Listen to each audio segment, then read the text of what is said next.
बिस्मिल्लाहिर्रहमानिर्रहीम। नाज़रीन इकराम, अस्सलामु अलैकुम वरहमतुल्लाहि वबरकातुहू। नाज़रीन इकराम, इस वीडियो में डॉक्टर ज़ाकिर नाइक साहब से एक लड़की ने सवाल किया है कि इस्लाम में सिर्फ मर्द को ही 4 शादियों की क्यों इजाज़त है। अगर औरत में कोई खामी हो तो मर्द को इजाज़त है कि वो दूसरी शादी कर ले, लेकिन अगर किसी मर्द में कोई खामी है और वो मर्द अपनी औरत की ज़रूरत को पूरा नहीं कर सकता तो औरत को क्यों इजाज़त नहीं है कि वो दूसरी शादी करे या तीसरी करे। तो इस बारे में डॉक्टर ज़ाकिर नाइक साहब ने बहुत ही मुदल्लिल अंदाज़ में और बेहतरीन अंदाज़ में उनको समझाया और बताया कि अल्लाह ताला ने ये हिकमतें क्यों रखी हैं, सिर्फ मर्द ही को क्यों इजाज़त दी है, औरत को इजाज़त क्यों नहीं दी। आइए ये सुनते हैं। My name is Dina.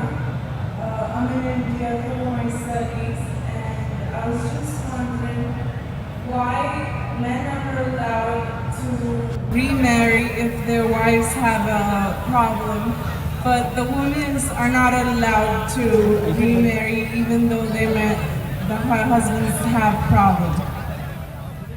बहन का सवाल है कि इस्लाम में अगर बीवी में कुछ खामियां हैं तो मर्द दूसरी शादी कर सकता है, लेकिन जब मर्द में खामियां हैं तो औरत बीवी दूसरी शादी क्यों नहीं कर सकती।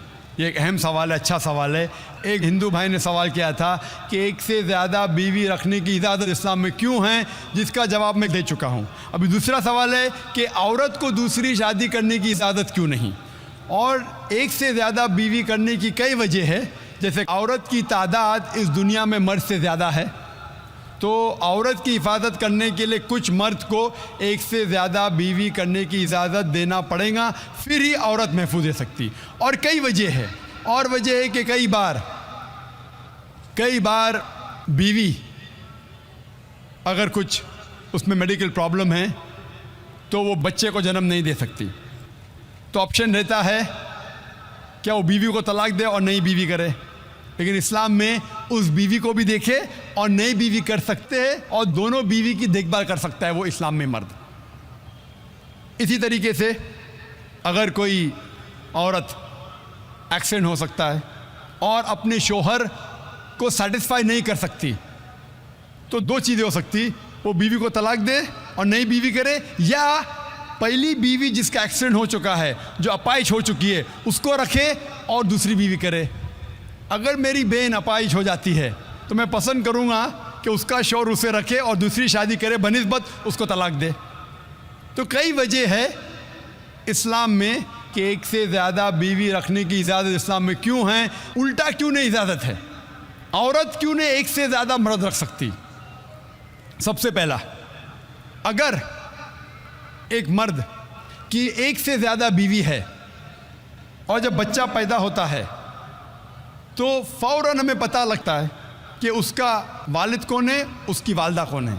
लेकिन अगर एक औरत के एक से ज़्यादा शौहर है, एक औरत के एक से ज़्यादा शौहर है, अगर बच्चा पैदा होगा तो वालदा का तो पता लगेगा, वालिद का पता नहीं लगेगा। और आप जब स्कूल में जाएंगे और स्कूल में प्रिंसिपल पूछेगा वालिद का नाम क्या है, कि आपको 2 नाम देने पड़ेंगे। इसीलिए इस्लाम में एक बीवी के एक से ज़्यादा शौहर होने की इजाज़त नहीं। ये सूरह निसा की आयत है, सूरह नंबर 4 आयत नंबर 23 और 24 और 25 में, कि शादीशुदा औरत फिर से शादी नहीं कर सकती। और कई वजह है। हम जानते हैं कि साइंस और टेक्नोलॉजी बढ़ने के बाद आज DNA टेस्टिंग के हिसाब से हमें पता चल सकता है कौन वालिद है कौन वालदा है। लेकिन ये तो अभी रिसेंट डिस्कवरी है, इतने साल पहले तो पता नहीं था।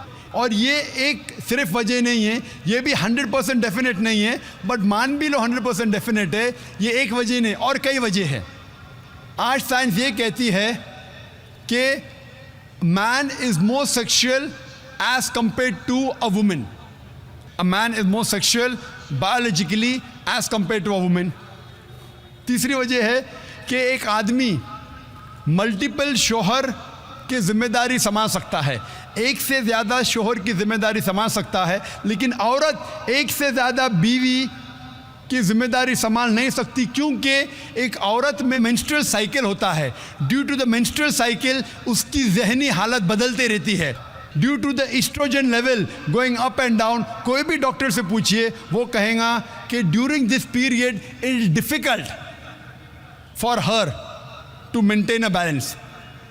और मान लो कि जो वजह मैंने कहा कि आदमी एक से ज़्यादा बीवी कर सकता है, अगर औरत पे लागू होता है, औरत अगर बांझ है, बच्चा पैदा नहीं कर सकती, फिर भी शौहर उसकी देखभाल कर सकता है और एक बीवी कर सकता है। लेकिन साइंस ये कहती है कि अगर मालूम पड़ता है कि औरत बांझ है या आदमी बच्चा पैदा करने में हिस्सा नहीं ले सकता है, फिर भी चांसेस है कि ये सिचुएशन चेंज हो सकती है। अगर बीवी को पता लगता है कि आदमी में कुछ बीमारी है जिसके वजह से वो बच्चा पैदा नहीं कर सकता, बच्चा पैदा करने में हिस्सा नहीं ले सकता है, लेकिन ये 100% डेफिनेट नहीं, अगर वो और एक शौहर से शादी करती है, चांसेस है कि दिस पोजीशन कैन रिवर्स, और कब रिवर्स होगा ये कोई नहीं कह सकता। फिर जब बच्चा पैदा होगा हमें पता नहीं लगेगा कौन उसका बाप है, पहला शौहर या दूसरा शौहर। उसके बावजूद अगर शौहर अपाहिज हो जाता है और बीवी चाहती है कि मैं दूसरा शौहर करूं, वो बेशक शौहर से खुला ले सकती है, और जब खुला लेती है वो नई शादी कर सकती है। लेकिन आदमी जब औरत को तलाक देता है, तलाकशुदा को नया शौहर मिलना मुश्किल है। तलाकशुदा औरत जो बीमार है उसको नया शौहर मिलना मुश्किल है, लेकिन आदमी जब बीवी खुला लेंगी और नया शौहर करेंगी उसको भी सपोर्ट मिलेगा और वो आदमी को भी सपोर्ट मिल सकता है। इसीलिए इस्लाम में, कुरान में लिखा है कि बीवी एक से ज़्यादा शौहर नहीं रख सकती, लेकिन आदमी एक से ज़्यादा बीवी रख सकता है। Hope that answers the question. जी दोस्तों, आपने डॉक्टर जाकिर नाइक साहब की वीडियो मुकम्मल देख ली कि किस तरह से डॉक्टर जाकिर नाइक साहब ने उसके सवाल का जवाब दिया कि अल्लाह ताला ने सिर्फ मर्द को ही क्यों इजाज़त दी है एक से ज़्यादा शादियों की, और औरत को क्यों नहीं दी, और इसमें क्या हिकमत है। ये किस तरह से उन्होंने बेहतरीन अंदाज में उसको बताया। और इस्लाम में मर्द को भी सिर्फ इस वजह से इजाज़त है, अगर वो बीवियों के हकूक़ बराबर तौर पर रख सकता है, तमाम बीवियों को उनके हकूक़ सही तरीके से पूरे कर सकता है, तब वो एक से ज़्यादा शादी कर सकता है, वरना शादी नहीं कर सकता। और अल्लाह ताला ने ये हिकमतें क्यों रखी हैं, ये सारा बयान आपने उनका सुन लिया और किस तरीके से उन्होंने बेहतरीन अंदाज में बताया। और दोस्तों, अगर आपको ये हमारी वीडियो अच्छी लगी है तो अभी तक आपने अगर हमारा चैनल सब्सक्राइब नहीं किया तो चैनल भी सब्सक्राइब कर लें, और अपनी कीमती राय से हमें कमेंट करें और हमारे चैनल को शेयर भी करें। अस्सलामु अलैकुम वरहमतुल्लाहि वबरकातुहू।